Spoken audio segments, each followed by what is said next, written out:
So these flash heads here are quite expensive. When it comes to speed lights, let's put them aside and use them as bookends. You don't really need any of this stuff. For good lighting, why not just check out this video?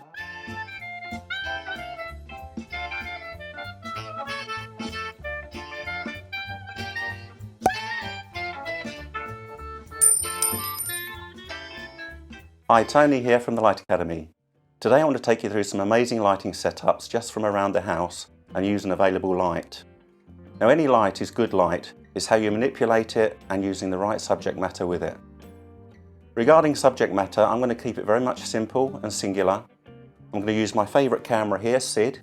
He's called Sid because my daughter brought him home from Sydney for me. He's a handsome chap, so we'll make use of him as much as we can. I'm going to use the same compositions but different lighting, and that way you can see the effects. Now I have some lovely light just in the corner here by the French door, so we're going to start there. So as you can see, with some beautiful soft light coming through the window here, and I want to be around about f11 and at 160 ISO for quality. So you can see 160 there.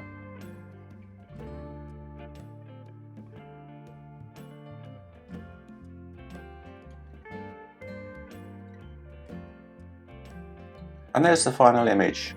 45 degrees soft window light showing lots of detail. Now over to some front window light with a very simple set just on the dining room table here. Again, taking a reading, aiming at f11 for 160 ISO.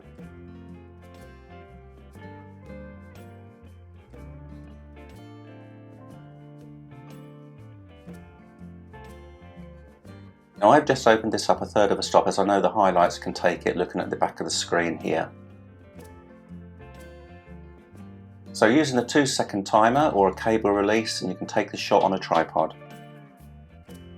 Again, there's the final shot, gorgeous soft lighting, and I've brought those blacks down in Photoshop afterwards. Now something a bit different this time, we're going to use some backlighting from a window, and I've brought some coloured paper in to give it a pop art feel. Now although the reading gives me a shutter speed of a 15th of a second, I'm actually going to go with a 30th because I'm going to bring in some tin foil just to open up the shadows.